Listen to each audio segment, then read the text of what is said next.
ऐसे और भी मज़ेदार वीडियो के लिए हमारे चैनल को लाइक, शेयर और सब्सक्राइब करें।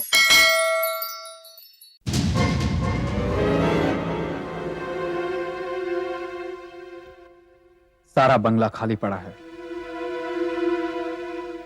कहां गया वो? टाइम तो यही दिया था।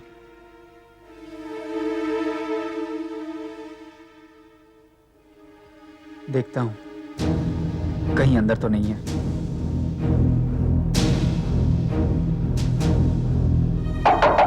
केशव जी, केशव जी। अरे, दरवाजा खुला पड़ा है। कोई दिखाई तो नहीं दे रहा यहां पर। केशव जी।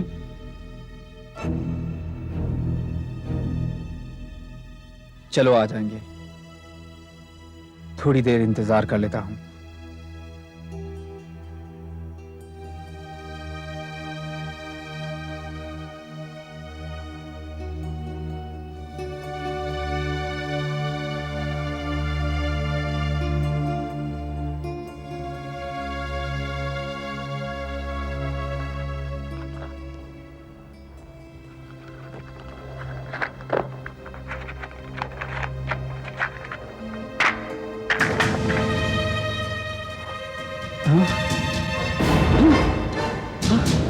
हे भगवान, ये क्या हो गया? इसका तो खून हो गया। किसने किया इसका खून? किसने किया इसका खून?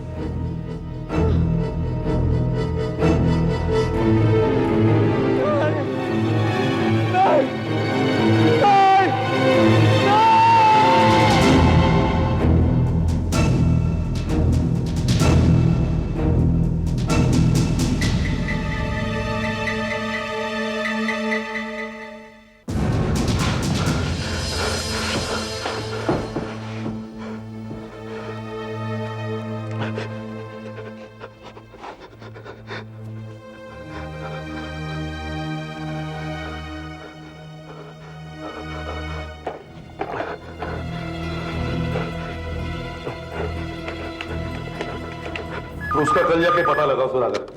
हाँ हेलो। हाँ बोलो। नहीं, साहब तो नहीं है। हाँ एक मिनट सर, आपका फोन।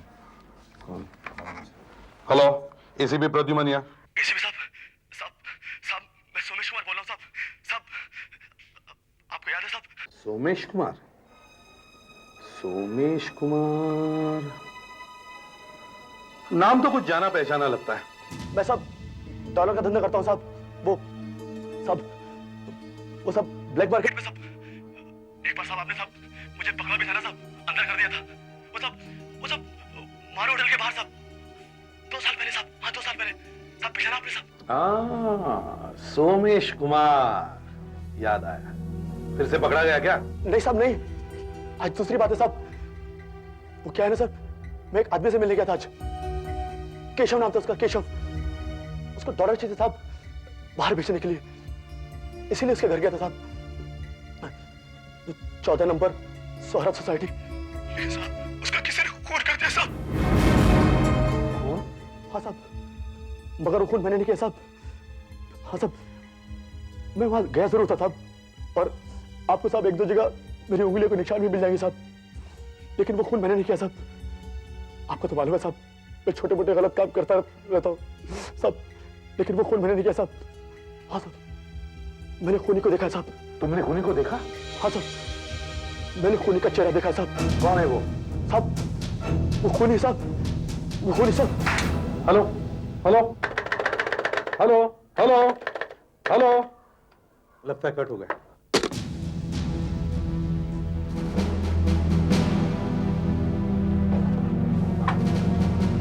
ध्यान से।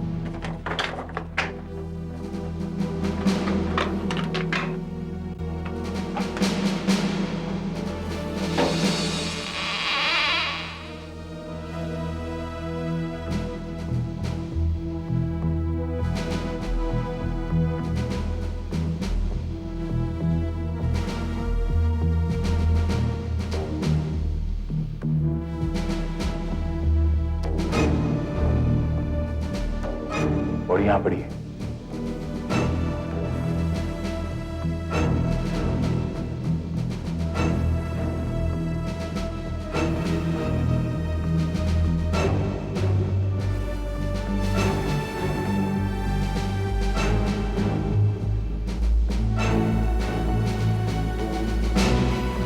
गोली सीधे सर पे मारी।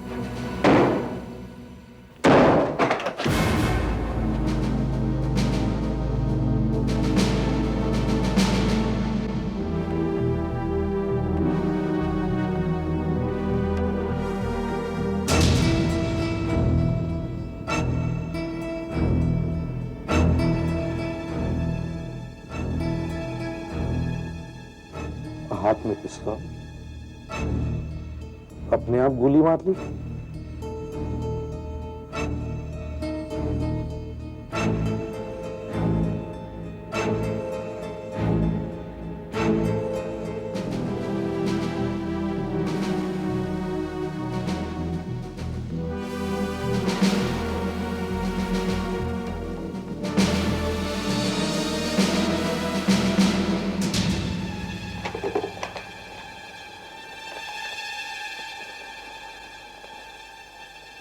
केशव का खून मैंने किया है और अब मेरे पास अपनी जान लेने के सिवाय और कोई रास्ता नहीं है।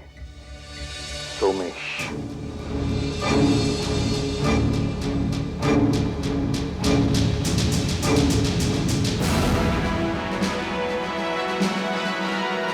पिस्तौल का कुछ पता चला?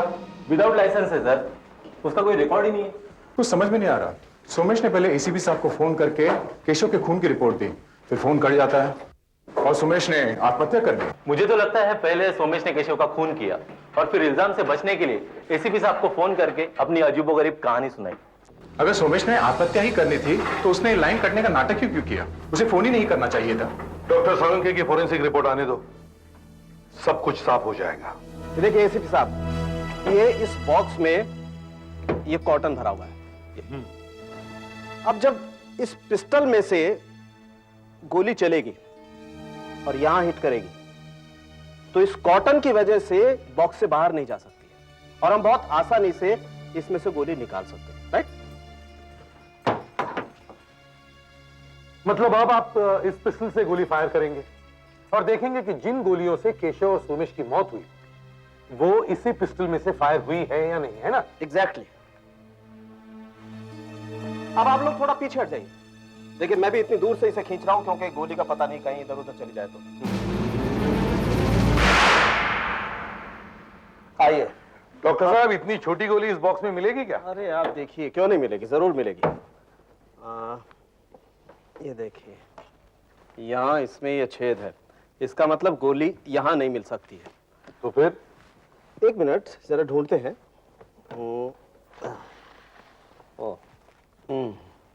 यहाँ भी छेद है, इसका मतलब गोली यहाँ से भी पार निकल गई है। तो फिर गोली है कहाँ डॉक्टर साहब? गोली यहाँ होगी।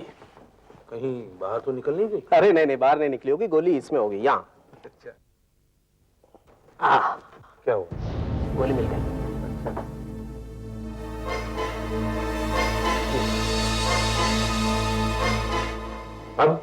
अब आइए आप मेरे साथ। ये देखिए,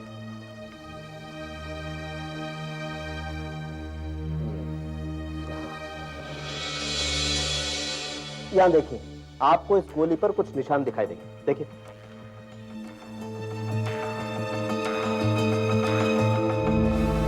ये आपके वो गन बैरल का निशान, जो फायर करने के बाद बंदूक के नली से गोली पर लगता है। जी हाँ, और जितनी बार बंदूक चलेगी हर गोली पर ठीक वैसा ही निशान हर बार लगेगा। ये देखिए, आप यहाँ देखिए, ये प्रिंट्स देख रहे हैं? ये वो गोली का निशान है जो सोमेश की बॉडी में से मिला था, और ये फोटो है जो गोली केशव की बॉडी में से मिली थी उसका। और यहाँ एक और प्रिंट है, ये देखिए, मैंने इसी पिस्टल से एक गोली पहले फायर करके उसका प्रिंट निकाला था। ये देखिए एसीपी साहब, ये तीनों प्रिंट आपस में एकदम मैच करते हैं, जैसा इस गोली पर भी निशान है। इसका मतलब साफ है एसीपी साहब कि सोमेश और केशव की मौत एक ही पिस्टल से हुई है, इसी पिस्टल से। इसका मतलब है सोमेश ने पहले केशव को मारा और फिर उसी पिस्टल से आत्महत्या कर ली? जी नहीं, पिस्टल से गोली चली जरूर,